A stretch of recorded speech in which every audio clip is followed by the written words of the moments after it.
요한복음 8장입니다. 8장 1절에서 11절까지 얘기는 가늠한 여자에 대한 얘기가 기록되고 있는데 문체와 의의가 오히려 공간복음서, 특히 누가복음과는 비슷합니다.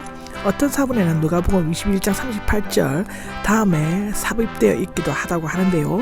이 내용은 가장 오래된 은시체 사본에 나오지 않고 사본에 처음 나오고 있습니다. 한글 개역 성경에는 7장에서 53절에서 8장 11절을 갈로 안에 넣고 있습니다.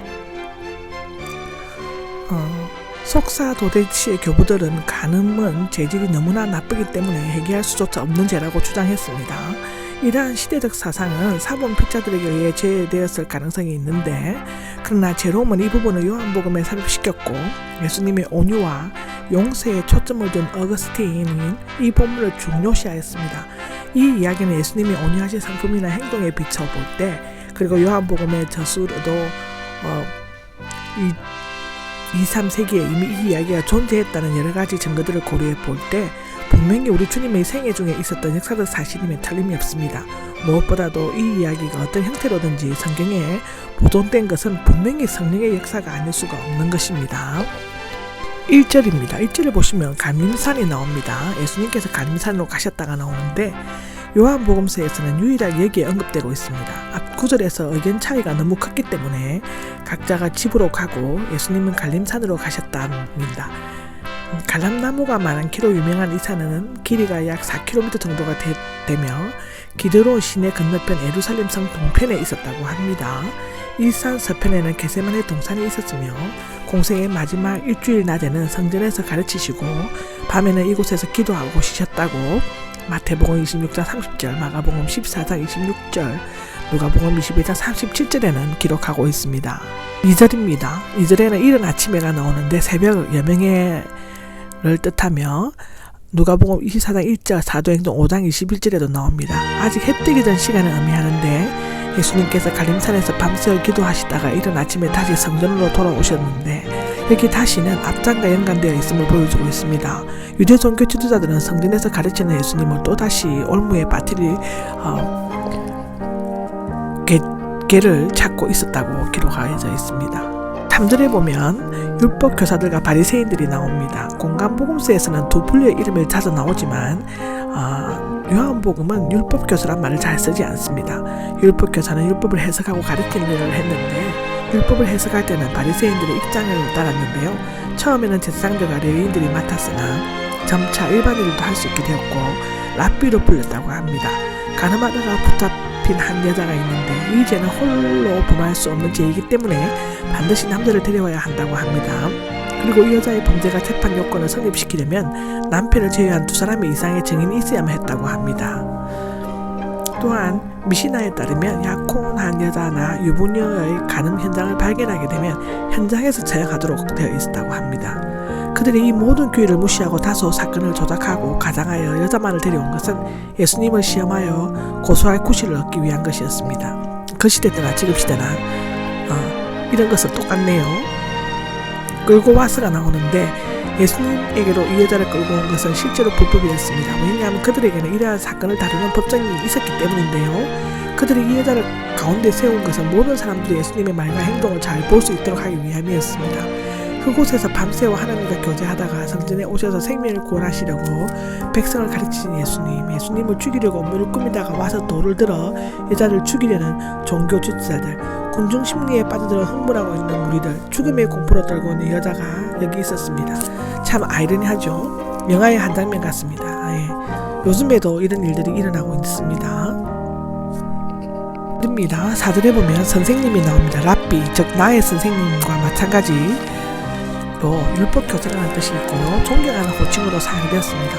그들은 앞서 갈릴리 출신으로 여기에 멸시했는데 여기에서는 그를 넘뜨리기 위해 가정스럽게도 율법의 정통한 자로 지켜 세웠습니다. 현장은 자신과 도둑의 합성으로 원래 도둑질을 하다가 잡히인을 뜻하는 의미였다고 하는데요. 후에는 현행범으로 체포된 자를 의미하였다고 합니다. 헬라 성경에는 본문에만 사용되고 있는데 현장에서 잡혔으므로 더 이상 변명의 여지가 없는 것을 나타내고 있습니다. 5절입니다. 5절에는 율법에서 모세는 명령했습니다 라고 나오는데 율법에서 모세는 이러한 자들을 돌로 치라고 우리에게 명령했습니다 이렇게 기록되어져 있습니다. 가늠했을 때 돌로 쳐 죽이는 것은 약혼인 경우이며 신명기 22장에 나옵니다. 유부녀의 경우에는 목을 메어 죽이도록 되어 있습니다. 그래서 레위기 20장과 신명기 22장에 나옵니다. 그런데 이때 함께 끌고 와야 할 남자가 없는 것은 예수님을 고소하려고 미리 계획적으로 이 여자와 가늠케 하고는 도망가게 했을 수 있다고 합니다.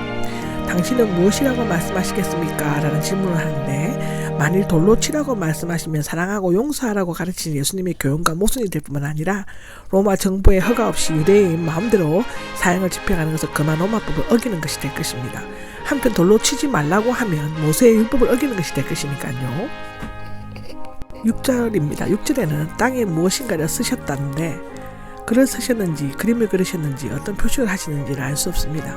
또는 송사하는 자들의 범죄한 제목이었는지, 율법교사들과 바리새인들의 야비한 행동에 대한 단식인지, 주변의 흥분된 분위기를 가라앉히기 위해 멈춰서였는지 알 수 없고 또 굳이 알 필요가 없습니다. 그것이 우리가 반드시 알아야 할 내용이었다면 성령의 영감을 통해 어떤 방법으로든지 알렸을 것입니다. 땅에 써진 것은 곧 지울 수 있듯이 예수님은 우리 죄를 다 지워버리셨습니다. 아니, 종이나 나무, 돌에 새긴 우리의 검은 제목들을 십자가에 흘리신 피로 덮어 지워버렸습니다. 아멘. 1절에 보면 죄 없는 사람이 돌을 던지라가 나옵니다. 아담의 피를 물려받은 인류는 모두 하나님 앞에서 예의 없이 죄인들이었습니다. 로마서 3장 23절에 기록되어져 있습니다. 아무도 남을 정죄할 자격이 없습니다. 마태복음 7장 1절에서 5절을 보시면 됩니다.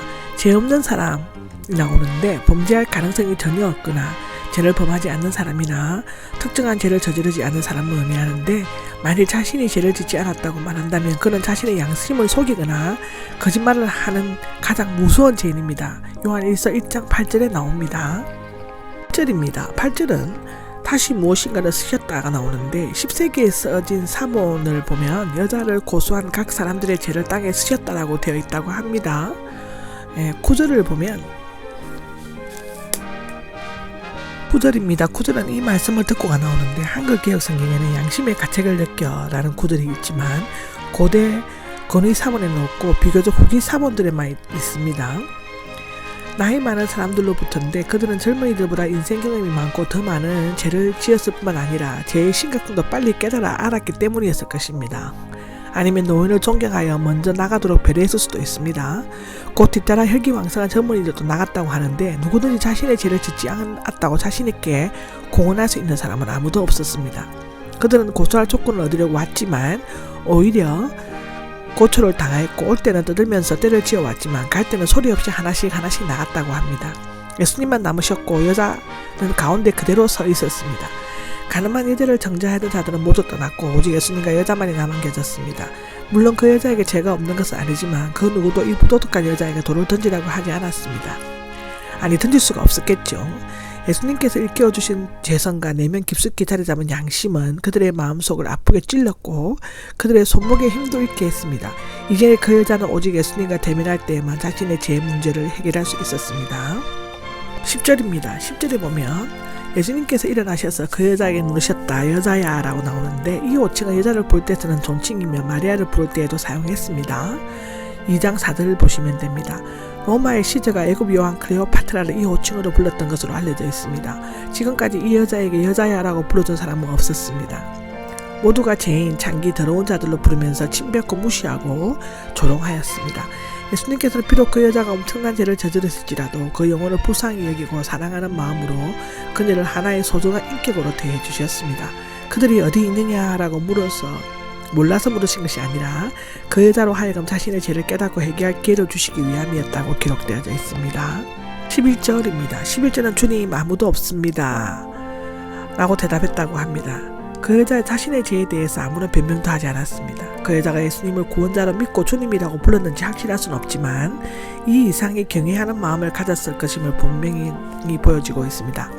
나도 너를 정죄하지 않는다는데 그 여자의 죄를 용서하시거나 눈 감아주신 것이 아니라 다만 정죄하지 않으셨을 뿐입니다.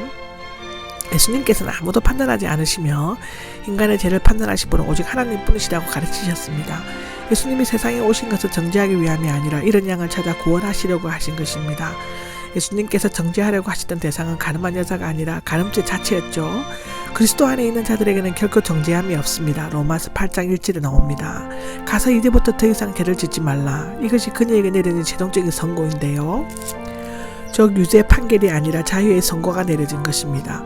이것은 하나님께서 내려주신 은혜를 따라 살라는 권고인가 동시에 옛 생활을 떠나라는 명령의 말씀이기도 합니다. 용서는 죄악의 단절을 의미하며 예수님께서는 그 여자에게 다시금 기회를 주신 것입니다. 그리스도 안에 있으면 새로운 피조물이며 이전 것은 지나갔고 새로운 것이 되었다라고 고린도후서 5장 17절에는 말하고 있습니다. 따라서 거듭난 자는 새로운 피조물로서 합당한 삶을 살아야 합니다. 이 여자는 이스라엘 백성이 강내에서 초막생활을 한 것을 기념하는 절기를 지킬 때 음란한 밤을 절기다 끌려와서 돌에 맞아 죽게 될 찰나에 있었습니다.